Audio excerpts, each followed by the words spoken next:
অনেক তো ঘুরলে তোমরা সূর্যমুখীর বাগানে, কিন্তু আজকে এই পয়লা বৈশাখের দিনে তোমরা কোথায় কোথায় ঘুরতে গিয়েছো? তোমরা কোথায় ঘুরতে গিয়েছো সেটা কমেন্টে জানাও। অ্যান্ড আমি কোথায় ঘুরতে এসেছি সেটা তোমরা এখন দেখতে পাচ্ছ। আমি এখন এসেছি একটা যোগাশ্রমে, ঠিক আছে? এই যোগাশ্রমে এখন একটু বনের দিকে আছি, মানে জঙ্গলের দিকটাতে আছি। এই যোগাশ্রমটা পুরো একদম গাছে ইয়েতে ভর্তি, তো এখানে আছি। যাই হোক, আমি ওদিকটাতে যেয়ে দেখাচ্ছি, এখান থেকে দেখাচ্ছে। তোমরা কারা কারা এই যোগাশ্রমটাতে এসছো কমেন্টে জানাও। হ্যাঁ, অ্যান্ড আমাকে কেমন লাগছে কমেন্টে জানাও। আমি জবা ফুল পেয়েছি, জবা ফুল মাথায় কুড়ে নিয়েছি। এদিকে দাদা ঢুকে এদিকে বা সাইডে দেখতে পাচ্ছ একটা কত সুন্দর পুকুর, যেটার ঘাটে তোমাদেরকে নিয়ে যাচ্ছে। তো চলো। এটা হচ্ছে শ্রী শ্রী বরদাকান্ত বন্দ্যোপাধ্যায়ের বাড়ি। অ্যান্ড এদিক থেকে শুরু, এদিকে একটা সন্ন্যাসী থান আছে দেখতে পাচ্ছ তোমরা। অ্যান্ড ওইদিকে ঘাটটা, পুকুরের ঘাটটা ওইদিকে, এদিকে সন্ন্যাসী থান, এদিকে আমি বাকিটা দেখাচ্ছি। এটা হচ্ছে মেন আশ্রম, এখানে কীর্তন হচ্ছে।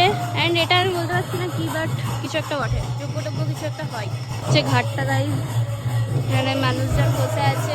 এই যেটা হচ্ছে মেন গেট। অ্যান্ড ওখানে ওই যে ওই উপরে হাই ব্রিজটা, ওভারব্রিজটা, ফ্লাইওভারটা দেখছো, সেটা দিয়ে আর একটু গেলেই একটেশ্বর মন্দিরটা পাওয়া যায়। তো তোমরা এখানে কারা কারা এসছো কমেন্টে যদি জানাও। আর এদিকে বাঁশঝাড়, যেগুলো আমাদের ফেভারিট খাবার, কিছুদিন পর আবার আসতে চলেছে, মে মাসেই আসতে চলেছে আবার এত বড় বড় বাস।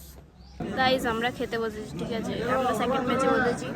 ফার্স্ট ব্যাচে দাদা পরিবেশন করলো, এবারে আমাকে ফোন করে বলছে আমি পরিবেশন করলাম, সেটা দেখালি নাই যে।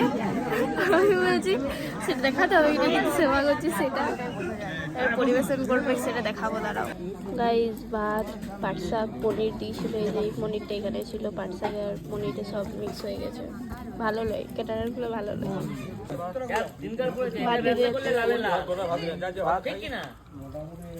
কিন্তু ক্যাটারিং ভালো করছে না, এইটা আর এইটা, এই দুটা ভালো করছে না ক্যাটারিং। গাইজ তোমাদেরকে কখন থেকে আমি ভাবছি যে ঘাটটা দেখাবো, বাট ঘাটটা দেখানো হচ্ছে না। এই যে এটা হচ্ছে ঘাটটা, কত সুন্দর না দেখতে লাগছে।